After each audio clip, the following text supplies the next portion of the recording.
mwasi nazala moto wa boyembi lukabole libwanga nazali mwana wayo lukabole libwanga nazali mwana wayo.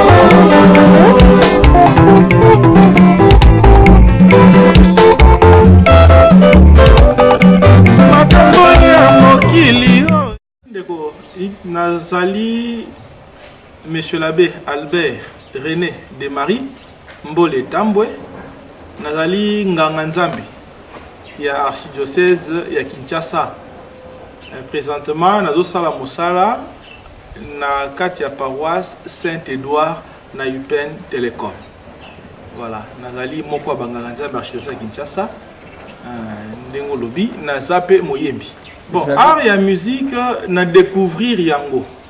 Au fur et à mesure, na soko kola, na ko découvrir te na zape na moi likabo ya koyembela nzambe. Progressivement, que na découvrir yango po banda bo mwana. Mais tant on a koli na ko se rendre compte que ezali likabo uti pe na libota. Uto baboti bazaki na likabo wana.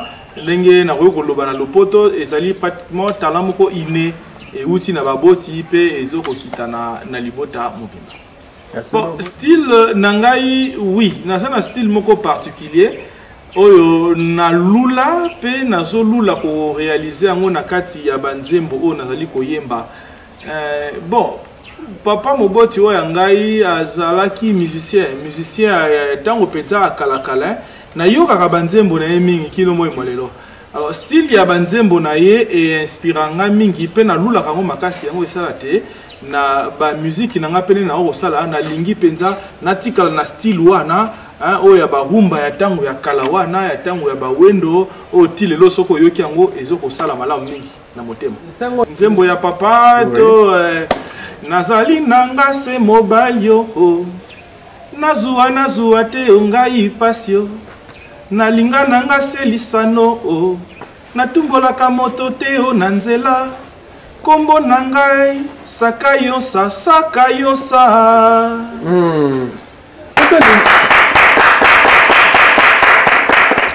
Exode ezali naloba album nanga ya misato po kama pena yeke mwa lombango ya deja ya misato po eza na ko sala ndenge nzamba zo la kisakaka. Album Exode ezali album ya misato o nakati tozomona banzembo oyo yembami mingi penza ezali o etali ekolo ya biso Congo. Yango bokomona meme na fiche na sima ya photo ya ngai pe ya Mama Santa Maria na tie drapeau ya mboka ya biso po banzembo mingi penza oyo betami na kati wana ezali ya ekolo. Pe na kati ya banzembo wana ekolo na tiepe mwa accent na Mama Santa Maria yango bokomona pe elili ya Mama Santa Maria na affiche wana. Ezali donc troisième album on azo yembela ekolo pe Mama Santa Maria. Album Exode eza na 11 titres. 11 titres. Mais na banzembo ya yango moko ezali pratiquement 8. Na bakisi boko banzembo ezali ya ba album o ebima déjà liboso, notamment album élection, album confirmation. Pour na sana ngosu na maboko te album élection et album confirmation, mais ça na boko bandeko o bandeko senga boko banzembo ya élection et confirmation yango na zongeli yango mwa moke na kati ya album Exode, notamment Batela kanga nzambe na ngai yoka boleli bwangai confirmation mwana Congo yoka enazongeli mwa banzembo wana pe na kati.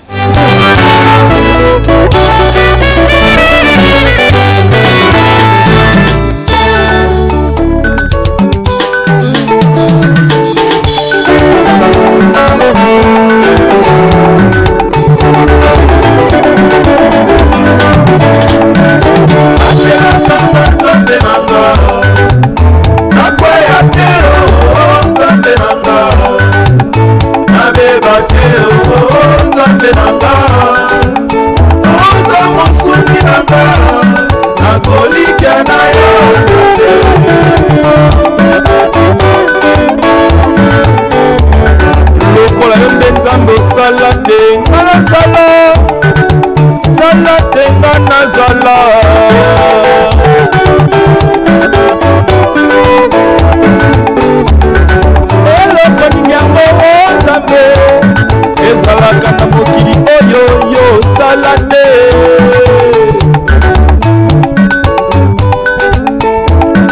ozalisi biso sala tenga nazala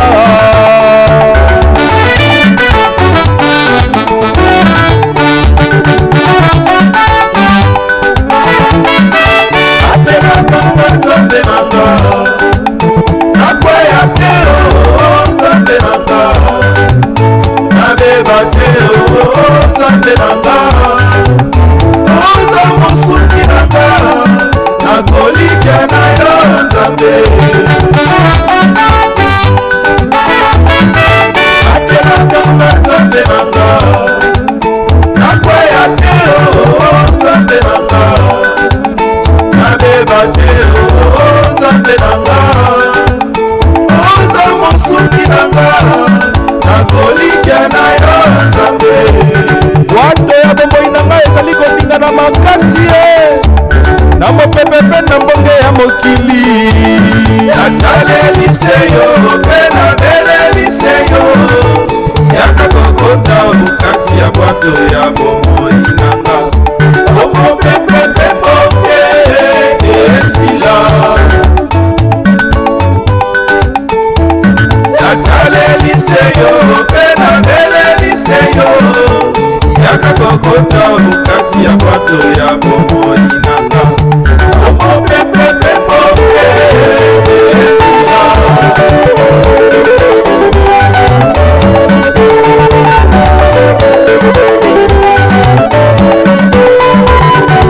très profonde de Kolangai, moi je crois soki nzambe asali eloko te na kati ya bomo ya moto akoka pe osala eloko moko malonga te. Tosengeli na grâce ya nzambe, tosengeli na protection ya nzambe pour que na kati ya bomo na biso ndenge tokotambola maemaso ya biso etambola malamu. Yango wana na kosenga na nzambe na maso na kosala abatelaka ngai, nakobima na nzela abatela ngai, nakokende kotala ba malade to kosala mosala songolo pakala na kati ya bonganga nzambe bonga ye moko abatela nga po na monite soki nzambe abateli ngai, soki nzambe abombi nga malamu nakokweyisa mate nakobunga te pe nakobeba te po ye azali nzambe pe akotikala kaka nzambe.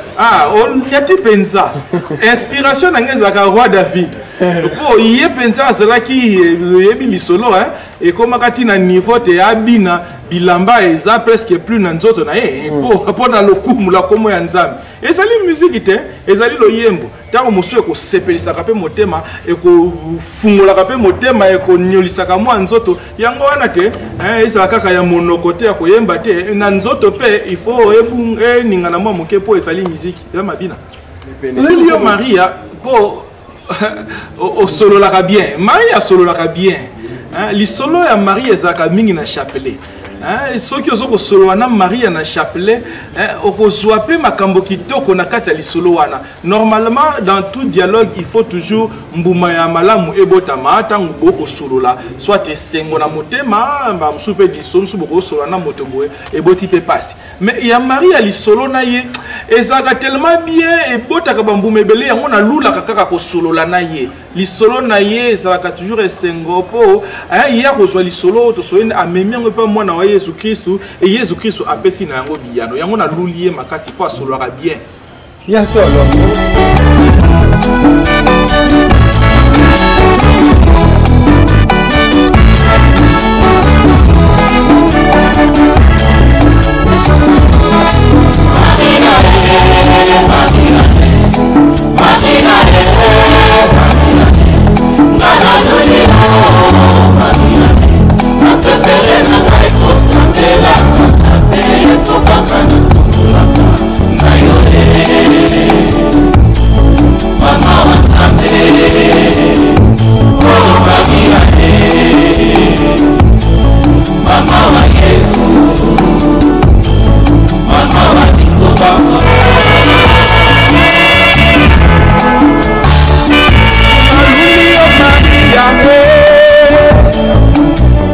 sololaka kitoko kisolo na yo suka na yango se esengo omotema zambi okoyebisa na mwana wa yo aye tosololi aluli yo Maria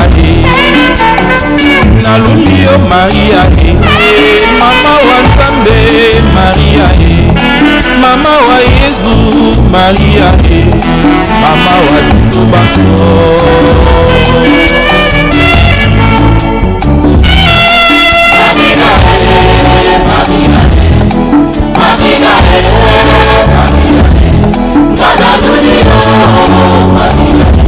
na prefere na ngai kosambela kasambele tokaka na sungulaka na yo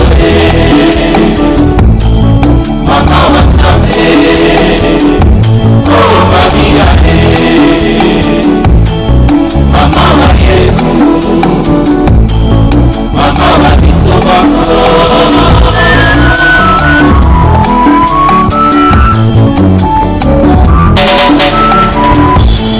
naluli o Marie koza rosa mistika ya bae bato tisami na mutima boliko o Maria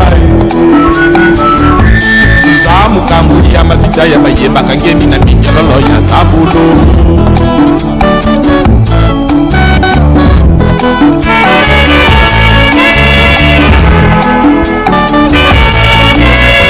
ndeko nalingi te na nzembo oyo congolais apprendre un peu conscience ya likambo wana lobaka apprendre conscience un peu hymne national ezokolakisa pratiquement l'image la vie ya mboka na biso ndenge bomo ya mboka esengeli kozala. Alors debout congolais ezalaka makasi mingi même na maloba nango soko olandi yango père boka père à son âme oyo ya composer yango soki oyoki yango eza na maloba ya kilo mais avoir un peu ndenge makambo ya ekolo ezali makambo mboka ndenge ezali toza ya kofanda toza ya kolala donc ezoko refléter ndenge hymne national ya mboka na biso ekoloba te Congolais sengeli atelema Congolais sengeli kozala debout likoloba te ndenge na sa kofanda boye na telemite na makanisi na molimo Congolais akoma capable non seulement ya koloba kaka mboka ebonga mais atelema sala mosala oyo kobongisa pe mboka.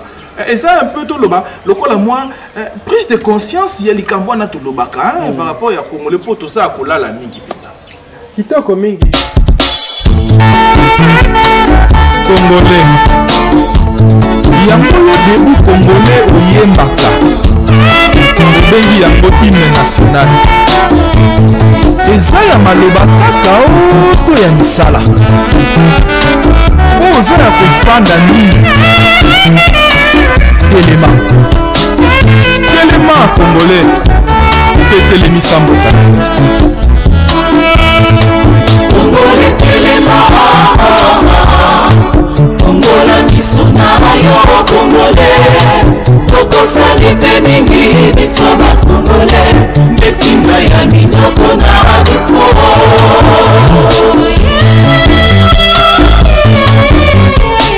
libitina yo Congolais ekouta na yo moko pena lisalisi ya Nzambe na yo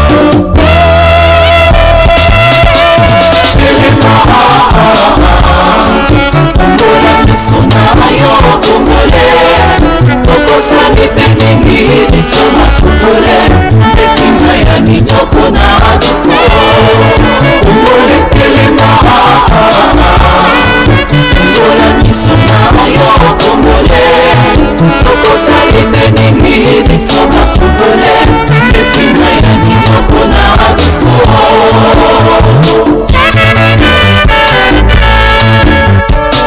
lokola Bartime Congolais wakakazaka ya bobangi oyo ya pongi ya bozangi mayele Congolais telema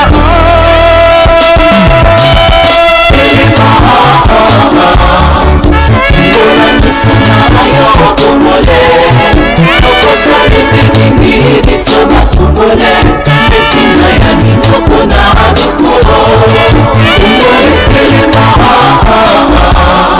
fongola biso na yo Congolais tokosali pe mingi biso ba Congolais betinga ya minoko na biso etumba mpo ya bosolo tunda etu tunda etumba po ya koyimisa kimia na ekolo na yo. En matière première, minerai, kita ekolo, lokola coltan, or, diamant, cuivre, cassiterite, pe bongo na bongo. Etonda na mboka na yo. Metala ndengo okufa nzala. Appareil cellulaire, ordinateur, pe bongo na bongo. Oyebi ke basalaka yango na matière première, na ba minerai, ekouta epai na yo. Moi Jacques Moleka merci. Na pesi mbote pe na tonde botondi. Po na ebita lingaka banzembo na ngai mingi pala takango mingi. Merci mingi maman. Mais oyo na kosenga na bandeko parce que c'est que moi je suis en train de viser. Na kata baloyembo na osala beaucoup plus le message. Un message évangélique. Un message évangélique. Ndenge na koyemba bana banzambe nazo considérer lokwa na telemi na chair de vérité na ko tenir homélie na ngai. Banzembo na ngai za lokwa nazo ko sala homélie. Yangwana mwe nazo koboma nzoto te pona ko luka nazala na groupe moko boye na sala la promotion makati te pona nga ezali mateya yango na ko senga na mo Christ catholique mo Christ en général aux la protestant soki nani azala na guana ya koluka koyoka ba message nini ezali koleka na kati ya banzembo o tozali ko sala yango nde ko salisa biso peut-être pona ba makamususu to se retrouver to fungola moi miso pe mayele to comprendre davantage bo mo na biso za nini pe nini wana to sengeli ko sala na kati ya mokili o nzambe apesi biso. Merci ndeko Ig. Album Exode ezali déjà sur les marchés. Bon, et ça peut te coûter na moi poko sondenge ezala kaka ebi mokili yango pe otozo ko te yaka e komi peda pasi lokola makoki pende ezali te yango wana ezoko bima penza makasi te na ko loba boye bandeko babo lingo ba koyoka nga soki bakani pe ko sunga nga ba ko sunga. Album ezali déjà mais lokola makoki ezali penda makasi te yango wana ezoko bima penza malamu makasi penda te mais tozo ko bunda na kaka na lisali sipe na bolingo na ngolo ya nzambe. Moi bisika boyepe soki bandeko baleki bakoki kokutana na yango notamment na boko ba paroisse ya archidiocèse bakoki komona ngo lokola epai na nga moko na Kitambo na Saint-François de Sales soki bakei bakomona ba CD ya Exode ezape na DVD eza na audio pe eza na babilili bakoki kokuta yango na osape makasi na bino bandeko ya RTCE natika pe kuna pote soki bandeko pe balinko luka yango bakeno kuta mais na maison Saint-Paul na mikolo mizali koya soki bakei bakomona yango tumba to kosala pour que kino na niveau ya maison Saint-Paul bakuta yango pe pa na ngamo na Saint-Édouard pe ezali bakoki komona. Soit dit en passant, j'ai eu à organiser un discours forum avec tous les jeunes de la paroisse Saint-Édouard. Et les morceaux qui étaient balancés lorsque nous avons organisé cette activité, c'était plus les chants debout congolais. Alors j'étais épaté et émerveillé de voir que les jeunes de Saint-Édouard ont décelé et compris le message très profond de ces chants debout congolais. Et ils ont même dégagé des implications par rapport à la situation que connaît notre pays. Et face à cette activité qui a eu lieu ici dans notre paroisse Saint-Édouard, le discours forum, je crois que le message vaut aussi pour tous les jeunes de l'archidiocèse. Aujourd'hui, les jeunes se livrent, moi j'appelle ça à des futilités. Ils ne voient pas l'essentiel de la vie. Ils ne regardent pas la crise que connaît notre pays en face. Alors, ces chants aussi, ça veut être une interpellation, même aussi pour la jeunesse. Parce qu'aujourd'hui, on sent que les agents, transmetteurs des antivaleurs, qui connaissent notre pays, en tout cas, c'est beaucoup plus la catégorie jeunesse. Raison pour laquelle j'invite aussi tous les jeunes, non seulement les jeunes, même les adultes aussi, peuvent être en contact avec ces chants de debout congolais et davantage décortiquer, méditer là-dessus pour pouvoir dégager des implications qui sont vraiment très importantes pour la vie et pour la situation de notre pays. Voilà, frères et sœurs, je vous invite à vous mettre en contact, à vous procurer ces nouveaux albums Exode. dans lesquels nous retrouvons des titres interpellatifs, des titres méditatifs qui vont vraiment nous aider dans notre manière de vivre dans notre pays, dans notre manière de vivre dans notre église. Donc j'invite tout le monde à entrer en contact avec les différents titres de mon album. Non seulement à entrer en contact avec les différents titres de mon album, mais de faire une appropriation de ces titres-là, une appropriation de cet album. Je crois que ça va... Je suis sûr et j'espère que ça va résoudre quand même quelque chose, surtout sur l'aspect de la conscience. Et nous sommes appelés à ouvrir un peu les yeux, à réfléchir davantage sur la situation que connaît notre pays. Voilà, c'est une invitation lancée. Je demande aussi le soutien de tout et chacun, surtout mes frères et sœurs chrétiens et catholiques, même pas catholiques, qui vont apprécier cet album, de pouvoir trouver cet album et d'en prendre connaissance. Il y a cet élément-là. Bon, Hugues, vous me demandez de faire a cappella. Bon, je ne sais pas s'il me faut faire a cappella, je ne sais pas quel a cappella, peut-être je pourrais n'importe quelle chanson. Bon. Là, comme nous parlons de l'Exode, je pense qu'il serait aussi intéressant de prendre un titre, un extrait ou un morceau dans l'album Exode. Ou carrément, je prends Yoka Bole Libwanga, na yebite yo zanzambe waboka si bonso, eloko moko te elekio,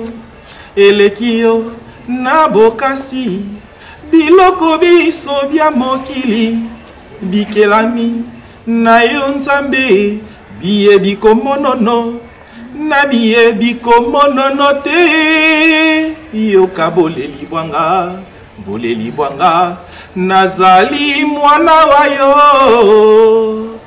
Kongole telema, fungola miso na yo Kongole, tokosa mipe mingi biso ba Kongole, ndeti na ya minyoko na biso.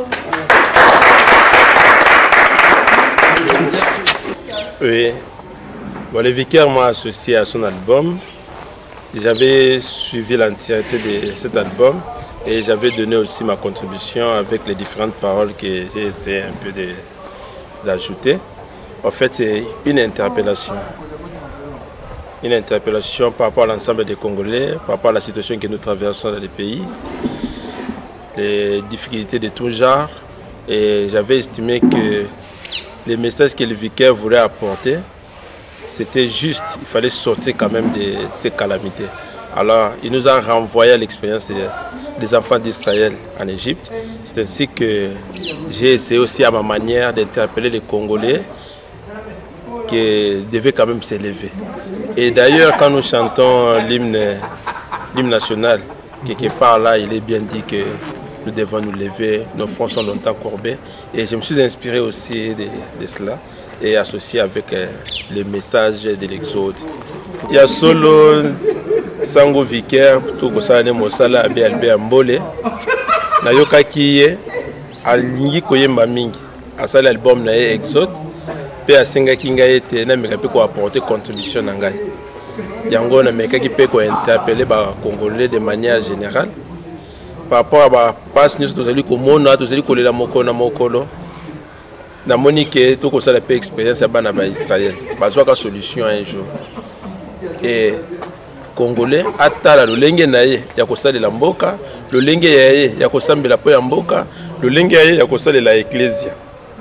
Yango wana topesi pe message wana pona ko éveiller ba Congolais nyonso. Na ndenge pe toyembela yango na hymne national na biso, souci ezali ke bato bazala malamu. Alors, tous les conscients, il y a maloba, tous les koloba na hymne national, conscient pe na boyambi babiso. Surtout que tous les pe na année à boyambi, to yeba makambo na ma. Salutation mbote mingi la mbopenda na libota na ngai libota mbole tambo e mama Suzanne ba tata mwasi ba papa le kiki Rufin cousin cousine ainsi de suite libota mbole tambo na pesi bino mbote. Libota ya ecclesia na pesi mbote na tata na ngai bolingo. Tata cardinal Laurent Mosengo oazo ko bakolekisa nga bolingo boye mbote mingi na ba tata episcopo monseigneur Edouard, Monseigneur Sébastien, Monseigneur Timothée, tata nanga épiscope na pesi bango pembote mingi, sans oublier banganga nzambe baso bachila ya Kinshasa, particulièrement wanga bolingo sako mokonzi monsieur l'abbé Dieudonné Kambilou oyo tozoko koba kolakisa bolingo na ba Christ ba pesi biso na paroisse Saint-Édouard Nabino bandeko banga ba RTC na pesi bino pembote, sans oublier moninga moko bolingo mingi ndeko Pierrot Soucha en passant oyo tozali ko sangisana makanisi mayele mingi mayele bele mingi yako komona moi mosala ezo sala moi kitoko na pesi pena na bino banso mbote pe merci na bino banso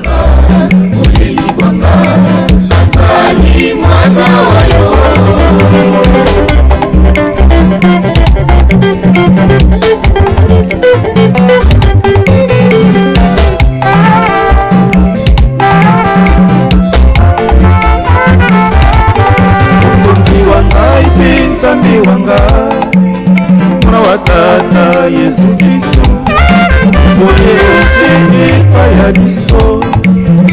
ya biso basumuki ete biso batoto zuwa omoi walobiko omoi boye topungisi na liso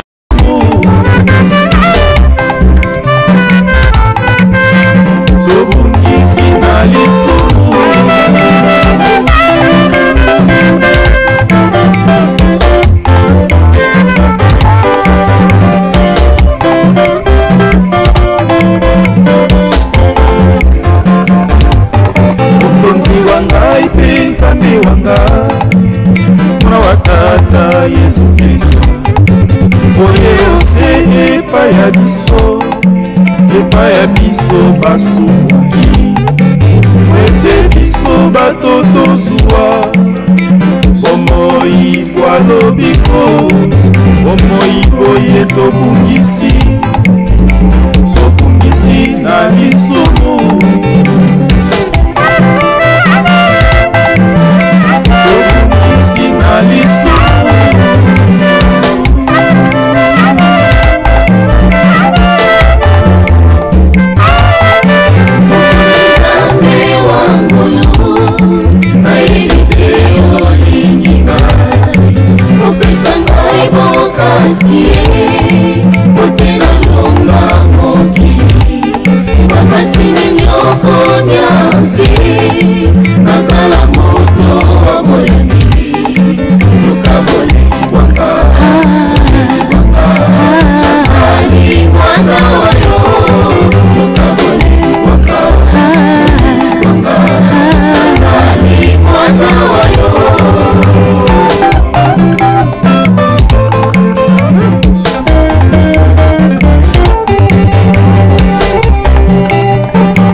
ozali solo Nzambe obongi na loku elongo na tata pe na mwana ozali solo mosantisi wa bato baso okokabelaka bato makabo ndenge na ndenge lukabodeliwanga